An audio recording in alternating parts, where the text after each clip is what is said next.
anyone wants to come with me, he or she must put aside self-interest and then pick up the cross and follow me. Pursuing self-interest leads to nothing in the end, but putting aside self-interest for my sake leads to everything. Jesus spoke these words to his first followers, and now he's speaking them to you. Yes, you. You are a person of great worth in Jesus' eyes. So great that he's inviting you to follow him. And how might you follow Jesus? First of all, by putting aside your own selfish interest. This requires looking around you at other people whose wants and needs are more important than your own. By caring for others and taking responsibility for them, you are picking up the cross to follow Jesus. Walk the stages of the cross with Jesus. Open your mind and heart.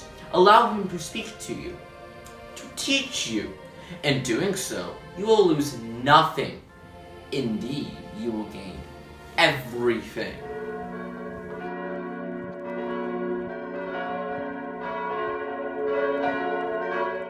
Jesus is condemned. We adore you, O Christ, and we praise you, because by your holy cross you have saved the world. Jesus was one of those who did not fit in. He did and said things that upset the people with the power. The religious leaders wanted him out of the way, and Pilate the judge went along with it. Jesus was condemned to die on the cross. Every day in our world, people are condemned. We hear about it on the evening news. Every time someone is rejected for being black or Asian, Hispanic or Jewish, every time an old person has to huddle on a street corner and keep warm, or search in a garbage can for food, every time a handicapped person is made to feel unwelcome, someone is being condemned. You see it in your life too.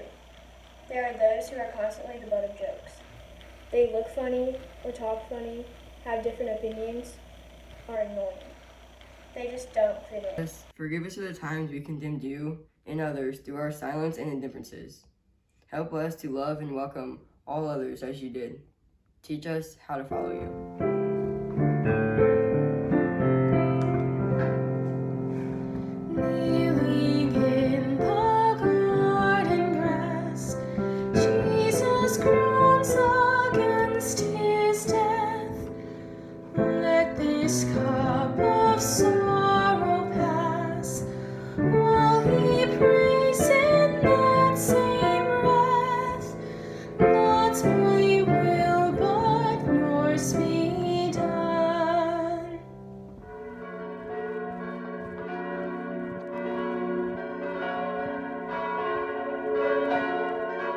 Jesus carries the cross. We adore you, O Christ, and we praise you, because by your holy cross you have redeemed the world.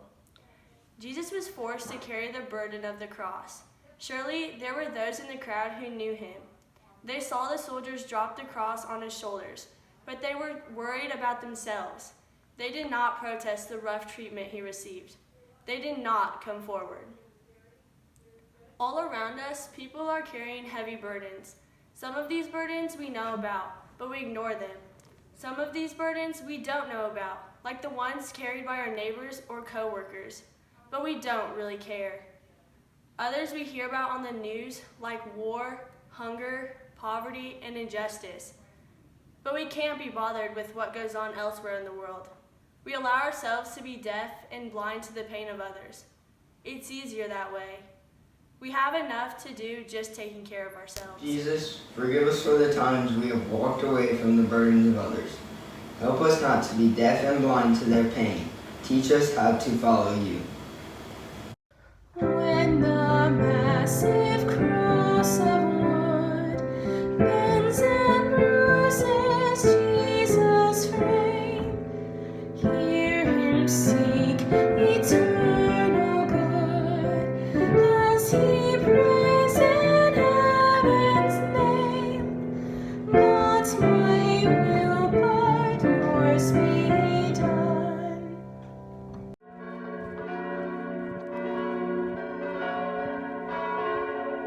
Jesus falls for the first time. We adore you, O Christ, and we praise you.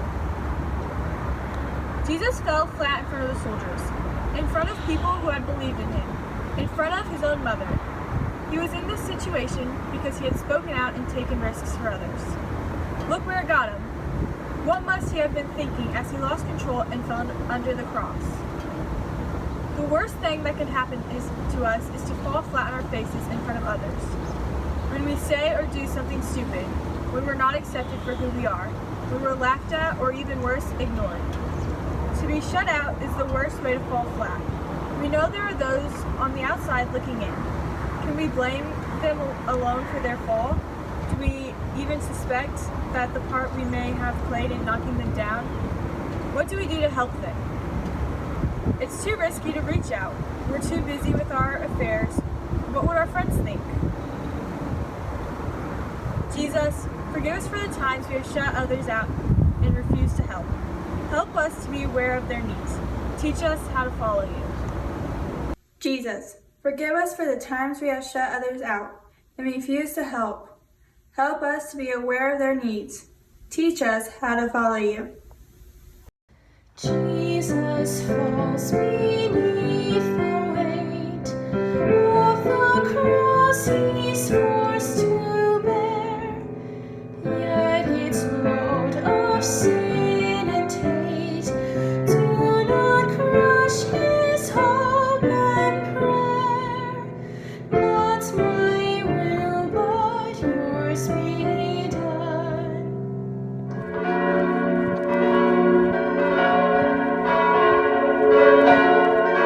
Jesus meets his mother. We adore you, O Christ, and we praise you, because by your holy cross you have redeemed the world. Mary wanted Jesus to succeed. She wanted people to accept him, to believe him, to love him.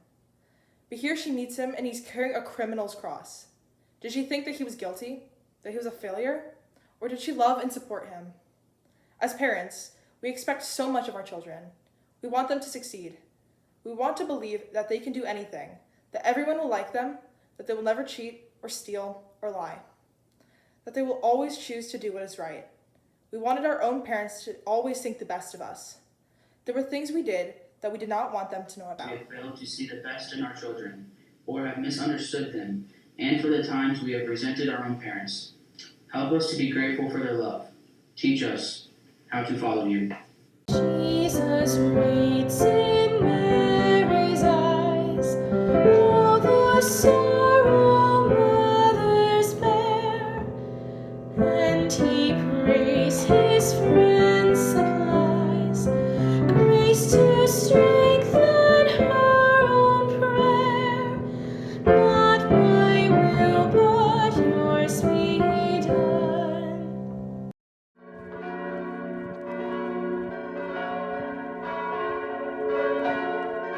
Simon helps Jesus. We adore you, O Christ, and we praise you. Poor Simon. Why was he, a foreigner, chosen to help this criminal carry his cross? Would people think he was a criminal too?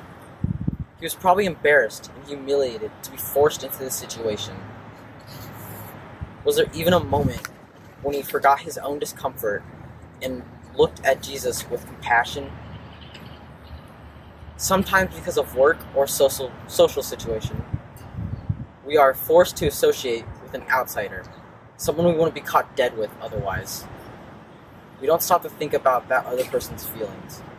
We only care about how we feel. How does this look? What if someone thinks we chose this situation? Jesus, forgive us for the times we have hurt others by not caring how they feel. Show us how to act with love and compassion. Teach us how to follow you. We with Simon of Cyrene help the Savior bear the cross. Step by step we slowly glean what true faith and prayer will cost. Not my will, but yours be done.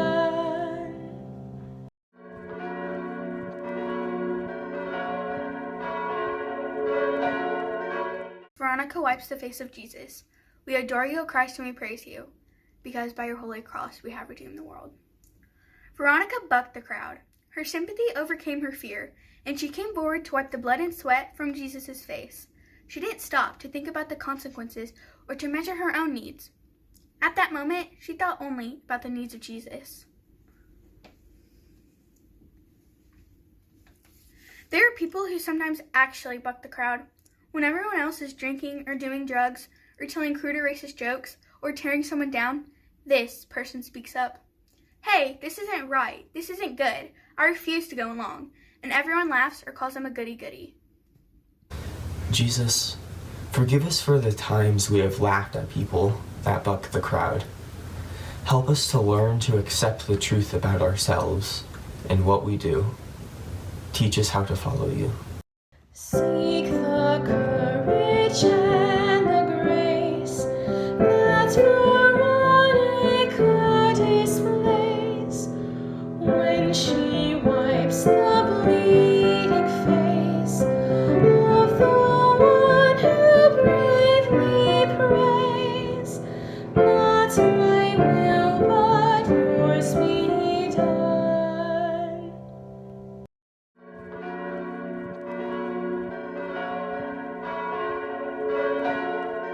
Jesus falls again. We adore you, O Christ, and we praise you. When Jesus fell again, what were his concerns? Was he worried about how his friends were taking this? And where were his friends? Why didn't even one of them step forward on his behalf? Was he angry or hurt? What was he thinking when he plunged to the ground for the second time? Failure is a terrible thing. None of us want to be a failure, especially in the eyes of our friends and family. All day, we are concerned about what others will think, and we work hard to look good in their eyes. But sometimes, they fail us. They don't stand by us when we need them, in spite of all of our efforts to please them. Failure is a terrible thing. None of us wants to be a failure, especially in the eyes of our friends and family. All day, we are concerned about what others will think, and we will work hard to look good in their eyes. But sometimes they fail us. They don't stand by us when we need them, in spite of all our efforts to please them. Jesus, forgive us for all the times we have failed to be there for our friends and family when they needed us. Help us to be as caring as you always are for us. Teach us how to follow you. Jesus trips and falls again as he struggles through the street where the mob's unceasing din mocks the prayer his lips repeat, not my will but yours be done.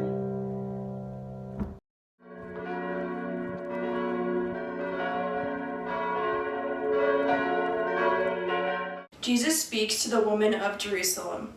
We adore you, O Christ, and we praise you, because by your holy cross you have redeemed the world. The women in the crowd who wept for Jesus were crying because the situation called for tears. The crowd was stirred up and noisy. Frightening things were going on. The women were too curious to leave, but too afraid to keep quiet, and so they cried. As Jesus passed by, he heard them. Sometimes a crowd mentally takes over. Things we would never do on our own seem okay when everyone is doing them. We tend to laugh louder, go along with offensive remarks and gossip, and even gang up more on losers when we are in a crowd. Jesus, forgive us for the times we have gone along with the crowd without accepting responsibility for what we do. Help us to get in touch with what we really think and feel. Teach us how to follow you. Christ directs the women's tears toward the coming judgment day, when God weighs our faithless years with our willingness to pray. Not my will, but yours be done.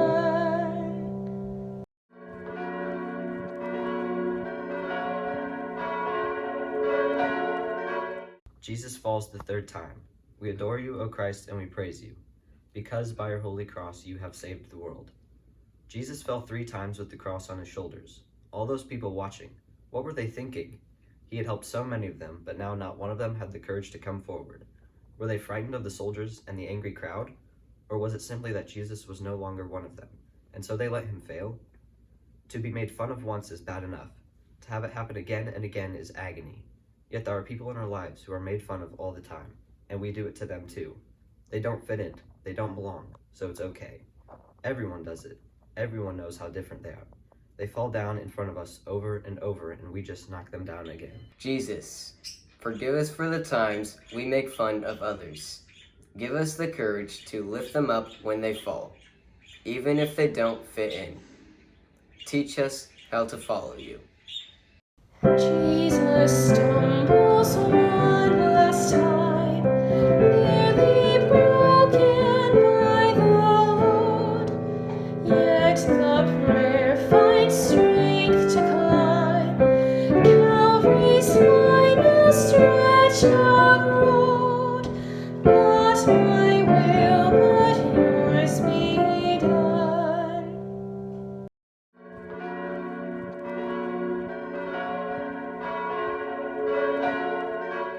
Jesus was stripped. We adore you, O Christ, and we praise you, because by your holy cross you have redeemed the world. Jesus was stripped of his clothing in front of a whole crowd of people. He stood there without the comfort and security of his clothes. He was stripped of his dignity like a criminal. Without his clothes, how must he have felt? Clothes are a big part of our lives. The right clothes cost a lot, sometimes more than we can afford. Yet we insist on having them, for ourselves and especially for our children. We want to look right. We want to have the latest fashions from the right designers. We want our kids in the right designer labels. We have to be dressed like everyone else. There are people we know who don't dress right, and we know what happens to them. Without their clothes, they're nothing.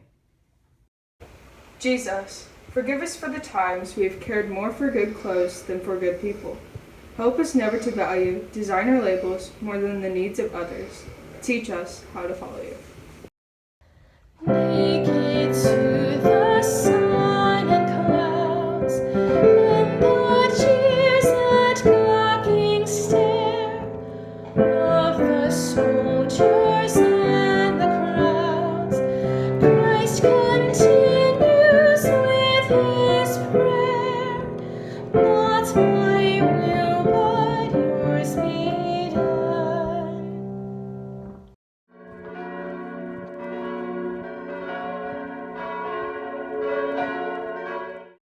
Jesus is nailed to the cross. We adore you, O Christ, and we praise you, because by your holy cross you have saved the world. Jesus was the victim of anger and jealousy. He had stirred up the people. He had said and done different things. He had accepted all people equally, as they were. Now, he was paying the price. There must have been those in the crowd who knew he was innocent, but they just went along with the way things were. They stood by and let Jesus be nailed to the cross. At times, we do things that are ugly and wrong. We say hateful things about others. Black people, white people, poor people, Asian people, Hispanic people. We call them names because they're different, because we've decided that we're better. We join others who laugh at them. Deep in our hearts, we know this is wrong, but we go along with it anyway. Jesus, forgive us for the times we have nailed others to the cross because they were different. Show us how to love and value people as you did. Teach us how to follow you. While the soldiers throw their dice, they ignore their victims' groans. Lost to them the sacrifice and the prayer that Jesus moans. Not my will, but yours be done.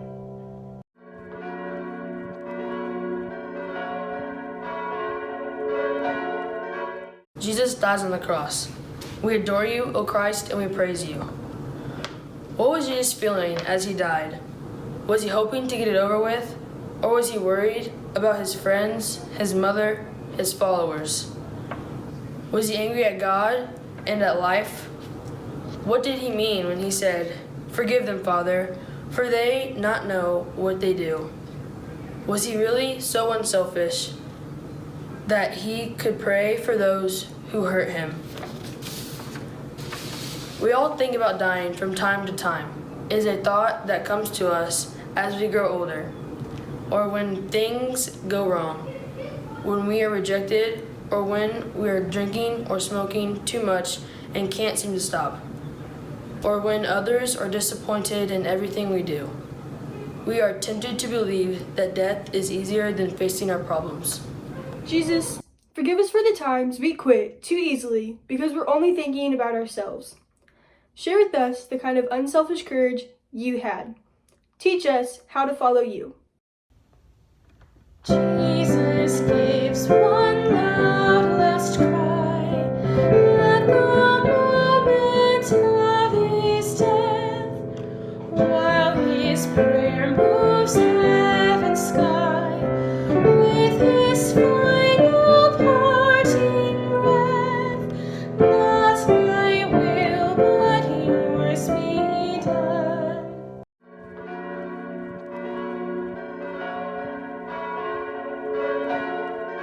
Jesus is taken down from the cross. We adore you, O Christ, and we praise you. Joseph of Arimathea, a secret follower of Jesus who was afraid of the leaders, finally came forward after Jesus died. He claimed the body of this criminal. What made him do it? Wasn't he still afraid of being identified with a lost cause? No doubt he's ashamed for waiting so long, but at least he did something good and courageous in the end. Sometimes we clearly recognize a lost cause. A team that never wins, a business venture that doesn't succeed, a relationship or friendship completely broken. We don't want to be a part of a lost cause, but often we are. We're fans of that team, or with that business, or part of that broken relationship. What then? Jesus, forgive us for the times we walk away from painful situations and from the people in them. Give us the courage to act on our beliefs, no matter how afraid we feel. Teach us how to follow you. As they take the body down and they wrap it in a sheet, in their hearts they hear the sound that his lips no more repeat. Not my will, but yours be done.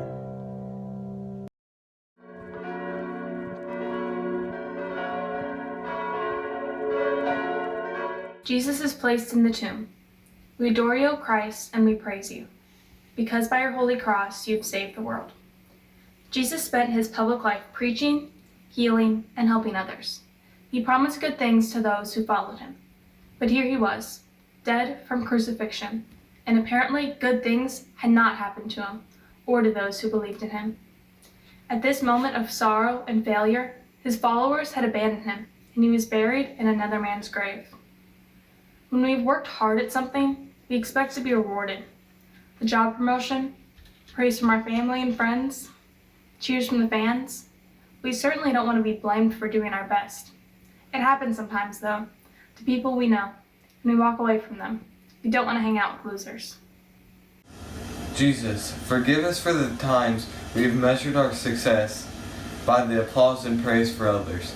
Help us learn to look beneath the surface of things with the eyes of faith. Teach us to follow you. Quiet is the hallowed cave, peace and tears and grief descend. Mourners offer at the grave, while they learn from Christ their friend. Not my will, but yours be done.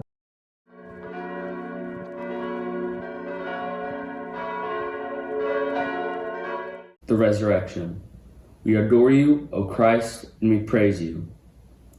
Jesus, we know that your story didn't end on Good Friday. Your failure was turned into victory on Easter morning. Jesus is not here, your messenger said. He has been raised from the dead. As your followers, we know that rejection, loss, even death and dying do not necessarily mean failure. With your help, we can move through these experiences toward new life and resurrection. We can be turned around as you were. Give us the courage, please, to accept the reality that life will always have its bright sides and its dark sides, its joys and sorrows, and help us to believe that God has good things in store for us too. Amen and Alleluia. This concludes our presentation of the stations. Thank you for sharing Jesus' way of the cross with us.